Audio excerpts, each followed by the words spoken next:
beloved Boss Mike Cervera.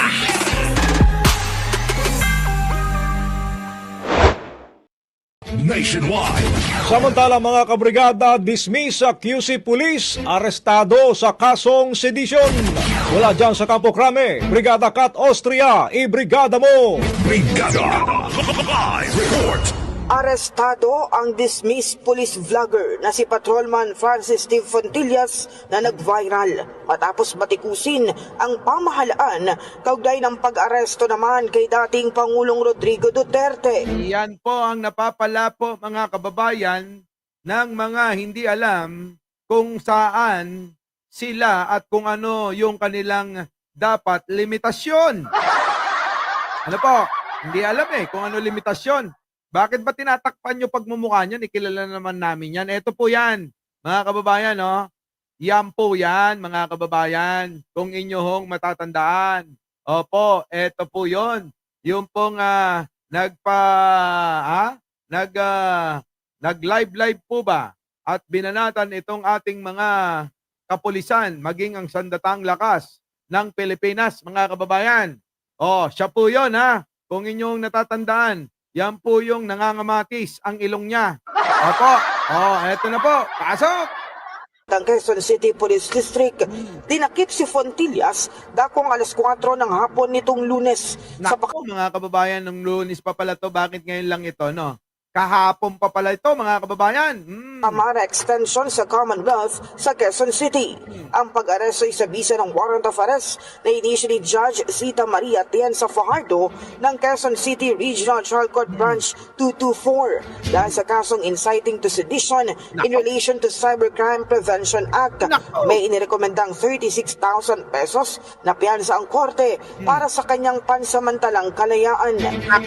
Delikado ka dyan kapag ikaw nahatulan. Sa bagay, mga kababayan, ngayon yung mga kababayan ko, papaliwanag ko lang. Baka nagkakamali kayo sa pag-unawa porke nakapagpiyansa, mga kababayan, yun na yon. Hindi ho. Dahil po yan, mga kababayan, dadaan sa korte. Opo ha. Paglalabanan po ng prosecutor at depensa. Ha? Kung ang depensa manggagaling sa kanya. Yung prosecutor, mga kababayan, kung sino naghahabla. Ano po? Ngayon, kapag ikaw nahatulan dyan, na-convict ka, sigurado kulong ka. Opo, ganun po yon. Kaya yung mga nag-aakala dyan, na ang akala nila kaso nila simple-simple lang at nakapagpiyansa sila, nako, delikado. Kapag kayo, mga kababayan, na-convict sa kasong kriminal. Opo ha. Dalawa ko sa iyan. Civil at kriminal. Criminal case at civil case. So, kung kayo mga kababayan, na-convict sa kasong kriminal, nako Diyos ko po, hindi na kayo basta-basta makakapagkuha ng MBI clearance. At hindi na rin ako kayo basta-basta makakalabas ng bansa dahil minsan hinihingi nila kung ano record nyo dito sa Pilipinas. Di po ba? So ngayon, mga kababayan, pag eto, na-convict, nako, sigurado, sakit sa ulo nito. At saka kapag na-convict ito, mga kababayan, hindi na magkakapasok sa kahit anong sangay ng gobyerno. Parang sisira ulo. Ganun ho yun. Mga kababayan, parang yung siraulo. Sinong siraulo? Di si Sara nyo. Tuloy. Nang nag-ugat ang kaso sa reklamo laban kay Fontillas kaugnay ng kanyang mga post sa social media noong Marso, kung saan man ay naglabas siya ng mga pahayag na nag-uudyok ng pag-aalsa laban sa pamahalaan at pagbabanta sa Interpol habang nakasuot ng uniforme ng PNP. Kita nyo kung hindi ba naman siraulo rin katulad ni Sara? Di ba? Pagbantaan mo ba naman pati Interpol, maging yung iyong hanay na kinaaniban itong kapulisan, mga kababayan, biruin ninyo ginawa niyan, binastos-bastos niya. Alam nyo na, bago na PNP chief, Hindi lulusot kay General Torre yan. Si General Torre ba naman naging PNP chief? Sa tingin mo, uubra ka dyan? Meron nga hong mga vlogger eh. May mga, ito ha, mga kababayan ha. Di umano'y may mga vlogger na hinahunting ngayon ang kapulisan dahil may mga warrant na. Di ba ba? Yan, mga kababayan. Bakit? Dahil po mga kababayan, sa kanilang katangahan. Hindi nila alam kung ano limitasyon nila. Kaya ayun mga kababayan, kung ano-anong sinasabi sa social media. Nandiyan na pagbantaan ang buhay nung kung sino-sino. Nandiyan din mga kababayan na bastusin si Pangulong Bongbong Marcos. O, kita nyo? Dapat gawin nyo yan kapag ka-presidente na yung si Raulong gusto nyong maging presidente. Pero ngayon, malabo pa.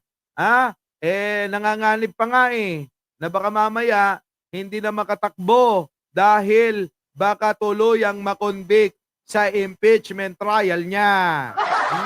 Alright. Matatandang hinatulan na rin si Fontillas ng National Police Commission noong nakaraang buwan ng guilty sa grave misconduct, conduct becoming of a police officer at disloyalty to the government.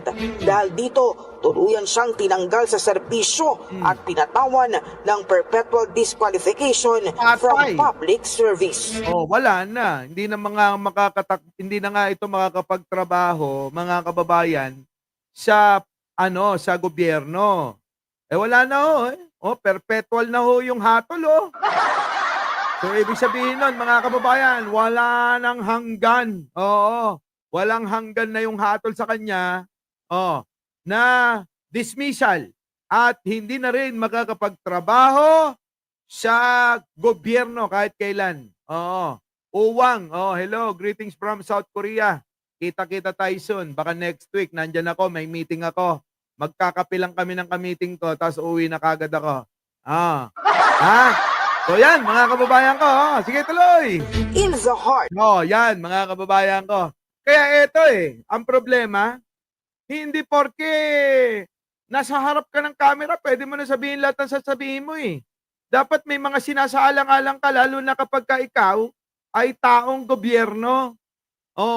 Iba ho ang magkaiba po yung pribado ka at ikaw nasa hanay ng kapulisan at gobyerno, mga kababayan.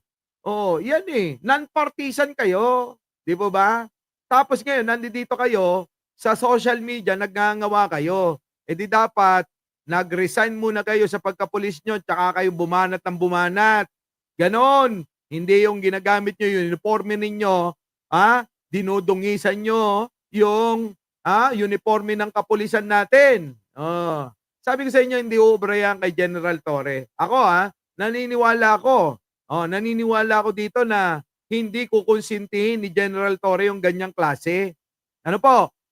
Grabe di ba? Epal sobrang epal mga kababayan Gusto mo palang mag-vlog, di sana nag-resign ka muna. Tanga. Di ba?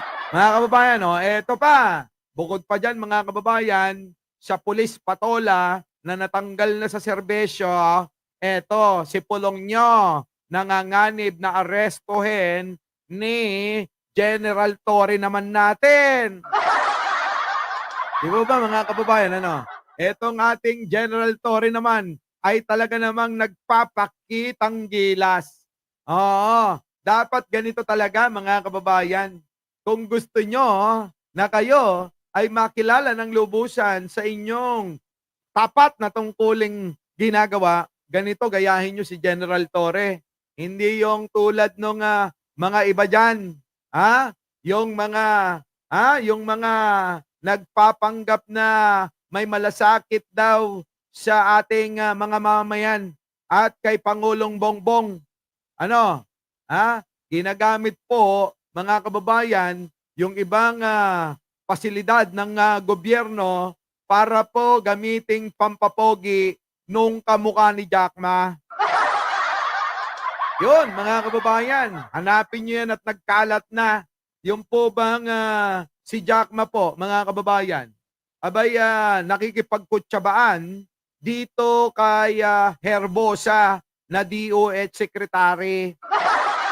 Sa kapal ng muka, mga kababayan. Oo. Ang puhunan, laway-laway lang. Ganon. O, teka muna, putulin ko yung ating topic.